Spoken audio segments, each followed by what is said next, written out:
নানা প্রশ্ন আর রাজনৈতিক অনিশ্চয়তা কাটিয়ে আগামী 25 ডিসেম্বর বাংলাদেশে ফিরছেন বিএনপির ভারপ্রাপ্ত চেয়ারম্যান তারেক রহমান।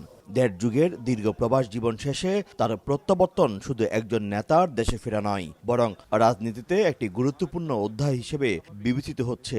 বাংলাদেশের গণতন্ত্রের সংকট হয়েছিল, বাংলাদেশে ফ্যাসিবাদী শাসন ব্যবস্থা কায়েম হয়েছিল, বাংলাদেশে গণতান্ত্রিক উত্তরণ ব্যবস্থা হবে, সব সমস্যার সমাধান হবে, একটু নতুন রাষ্ট্রের দিকে এগিয়ে যাবে। এই যে একটা প্রত্যাবর্তন হবে তারা কোনো যাওয়ার ক্ষেত্রে, এই যে একটা ট্রানজিশন হবে, এটা আমাদের দেশের নিঃসন্দেহে একটা বিরাট অগ্রগতি। ওনার যে প্রত্যাবর্তন হবে দেশের মানুষের, বাংলাদেশের সার্বভৌমত্ব, গণতন্ত্রের বিকাশ এবং একটা আত্মনির্ভরশীল রাষ্ট্র হিসাবে পৃথিবীর বুকে উঠে দাঁড়াবে। যুক্তরাজ্য প্রবাসীদের সঙ্গে তারেক রহমানের দীর্ঘদিনের সম্পর্ক, রাজনৈতিক কর্মকাণ্ডে প্রবাসীদের সক্রিয় অংশগ্রহণ, সব মিলিয়ে এই বিদায় প্রবাসীদের জন্য আবেগঘন বলেও মনে করছেন অনেকে। ওনার সাথে একটা আমাদের মিল মহব্বত হয়ে গিয়েছিল প্রবাসীদের, তো অবশ্যই আমরা প্রবাসীরা ওনাকে মিস করব।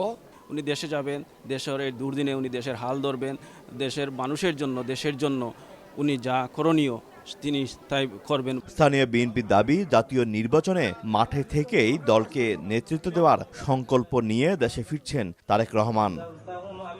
1-2 বছর নয়, টানা দেড় যুগের প্রবাস জীবনের ইতি টেনে দেশে ফিরে যাচ্ছেন বিএনপির ভারপ্রাপ্ত চেয়ারম্যান তারেক রহমান।